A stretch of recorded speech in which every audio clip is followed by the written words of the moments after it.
Hi everyone, welcome. I'm down here in my wormery preparing to check in on one of my worm bins. This stuff is from my freezer here. We've got a number of figs, a nice big bunch of leaves, radish leaves in this case, and coffee, and a coffee filter.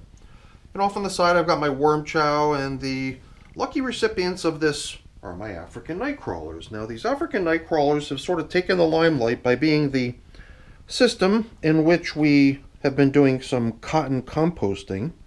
This is cotton composting test number 3. The first one, it took 45 days for the cotton to break down. The second test, it took 22 days.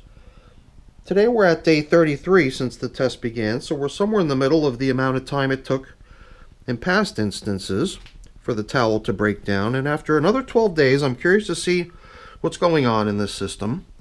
And you know, after all this time, one thing that's been sort of overshadowed by the cotton composting tests is the simple fact that this is also our leap year bin. So I'm going to get the system up on the bench, slip on a glove, and we're going to get them fed. So let's get to work. Over here beneath the cardboard, we can see a little hint at the modification we added during the last check-in. Because during the last check-in, we realized that this was one of the few systems in my wormery that was still covered with only paper, and in this case, paper plus cardboard.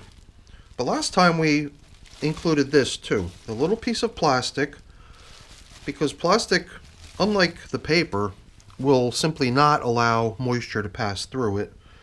It'll lock the moisture in, whereas out here on the edges, where the paper is still kind of dry, well, we're exposing the material to the air, permitting the drying of the material. I think it was yesterday or maybe the day before, it was during one of my most recent check-ins that I finally got around to changing the top coverings on the last of my systems that had not yet been covered with plastic. So I am now technically covered with plastic everywhere in all my systems. I'm seeing little bits of coffee filter here. I'm wondering if we might have left a coffee filter out here as our feeding zone indicator last time. Because if we did, then it's gone. I mean, I didn't look at the paper very closely. Perhaps it was just stuck to the top covering of paper. I don't know. I was a little distracted by all the springtails I saw on the paper and all the springtails I'm seeing down here. Springtails is just one of those things that sort of arrived in my wormery, I would say at this point maybe a year and a half ago or something like that. And at first it was sort of freaking me out, and I just wondered, what am I going to do about this? Jeez Louise, how do I get rid of them?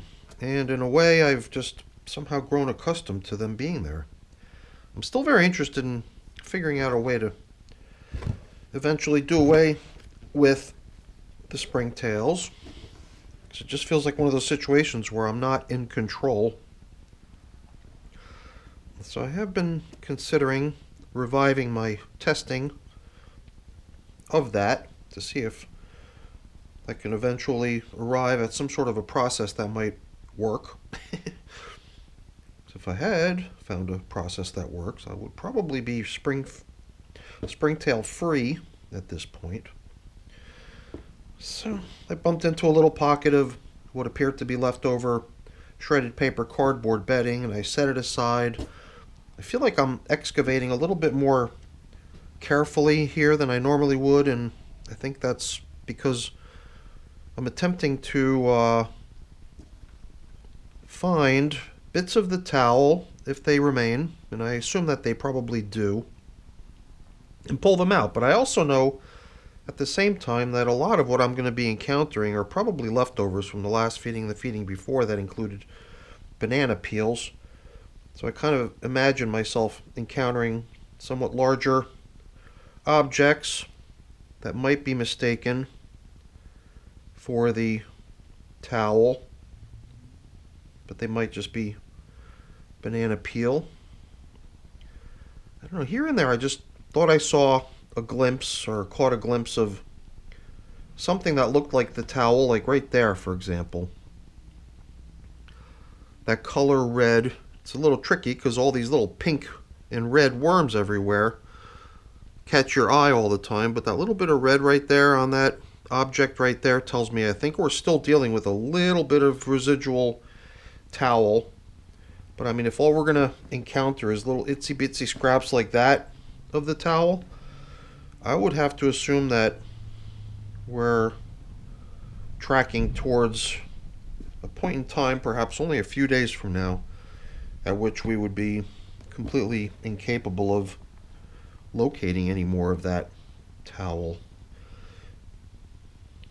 And it's weird because a lot of times when I put banana peels into my worm bins, the peel for the most part gets nibbled clean of all the soft material, leaving a good bit of it remaining, somewhat tougher stuff. And then that all eventually goes too, but after 12 days I was expecting to find pretty large chunks of banana peel that I might be mistaking as pieces of fabric. But I question whether any of what I've encountered so far could be that. I mean, maybe this here now, just the popularity of it with all these worms on it, suggests to me that it might be banana peel. Although I thought I caught a glimpse of some color coming off this thing. A little piece of the material where some of the castings and stuff that's adhering to it dropped off. So whatever, I'm going to just put it here, I suppose. This little collection of stuff, this little collection of leftover bedding and food scraps and even chunks of towel that we started accumulating into a little pile. I severely doubt that we're going to find any of the towel remaining next time. This to me, once again, looks like a piece of towel, that little hint of red material there, alongside all the pink wormies.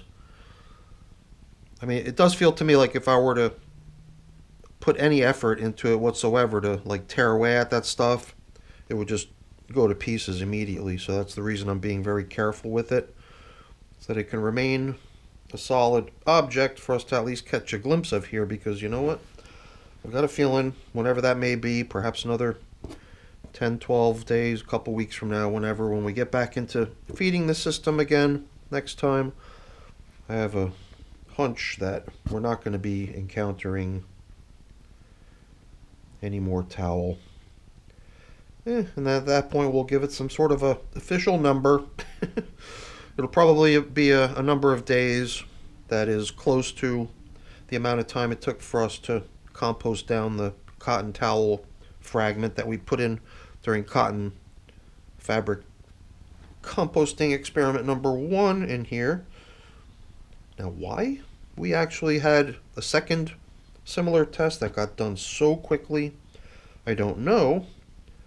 I just wonder if it could have been something to do with maybe the types of food that were fed and placed on and around the cotton towel just sent a, much greater quantity of worm traffic in that direction, resulting in the towel breaking down so quickly, or some sort of temperature or weather trend that might have been going on at the time, or who knows what, It's hard to say. But, yeah, I've got a funny feeling by the time we come in here next time, we're not going to be able to find any bits of that towel. So that was kind of cool, and all along I just kept getting this feeling like, wow, this material is so nice, the way it crumbles and is fluffy, and just the density of worms all over the place. The place is just mobbed with so many worms. It's incredible. It's so nice to see. So let's be careful not to accidentally transplant some of these little wormies off my glove over into my supply of prepared bedding. I think we've got them all. So my prepared bedding is slightly damp. It's a mixture of shredded paper cardboard. Comes out of my crosscut shredder. And as I'm dampening it, I'm also sprinkling in little bits of leaves. And I think this stuff is really nice, especially after it's had a few days to sort of soak and get really damp. By the time it gets given to the worms, I assume it's stuff that the worms can probably make pretty good use of, as far as, either bedding or maybe even straight up as a food item. African night crawlers, you know how they are. They definitely see this stuff as food just as much as anything else you give them. So definitely makes sense to be generous with this stuff, with these little guys. So let's see what we're dealing with here. I mean, this might look super huge and impressive, but it's got like no weight to it. It's like a feather. So I wondered if just giving them this would be sufficient. I mean, if I felt like it was insufficient, we could always just come back after a much shorter interval than we normally would. But rather than making a special case requiring a sooner than normal check-in between feedings, I figured let's just add a few more things. So I grabbed a day's worth of coffee. I grabbed these figs, and a little something we often do when we add coffee is we also sprinkle in a little bit of my worm chow. Alrighty. And you know what? As long as we're sprinkling, let's sprinkle in a little bit of crushed eggshell, which is what the worms utilize as grit. So, wow, very nice. Definitely liking this system, and I think, I don't know about you, but if you agree, let me know. But I think that nice plastic covering we added, it's not a very big plastic covering. Most of my plastic coverings almost go all the way out to the edge of the system. In the case of this one, it's definitely offset from the edge by some. It's not a very large piece of plastic, but I think just that little moisture zone that it creates over there on top, it's got to help. It's got to just make the environment so much more comfortable for the worms to want to be in. So you might have noticed what I was doing there. I was sort of excavating stuff from the very, very furthest edge out along the wall there, because it was a little bit dry, which is a little bit to be expected. Pretty flimsy type coverings out there.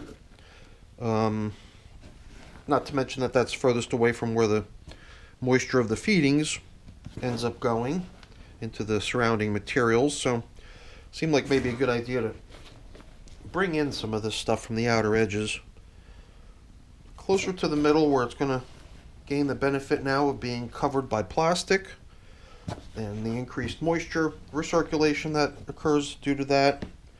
And that should help with perhaps increasing the pace at which stuff gets broken down. And the worm traffic is key to that process. Make more of the system cozy for the worms to want to hang out in. I think it'll just end up in being a much more productive system. I guess most people steer clear of plastic covering sometimes with the assumption that maybe they're stifling airflow, limiting the oxygen supply for the little guys.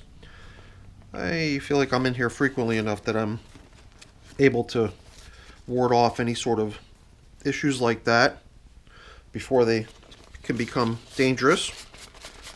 And I guess the other thing that I think helps is the fact that in this case at least we're using bubble wrap. I know I don't use bubble wrap in all my systems to cover up when I'm covering with plastic, but in this case we did manage to allocate a slightly smaller than usual piece, but it seems to be doing a really nice job over here. And you know, I think during one of these check-ins we might actually end up swapping the arrangement here and placing the cardboard we have here down underneath the plastic rather than above it, because right now it's all it's really doing is generating shade for the worms to be able to be under, instead of being, you know, turned off by the bright lights streaming in at times of day when the sun shines into here. Nice dark environment might also promote increased traffic out there, but I think this would work well as supplementary bedding one of these days. Just sticking it under the plastic, let it get wet, let it get chewed. So that's it for the video, everyone.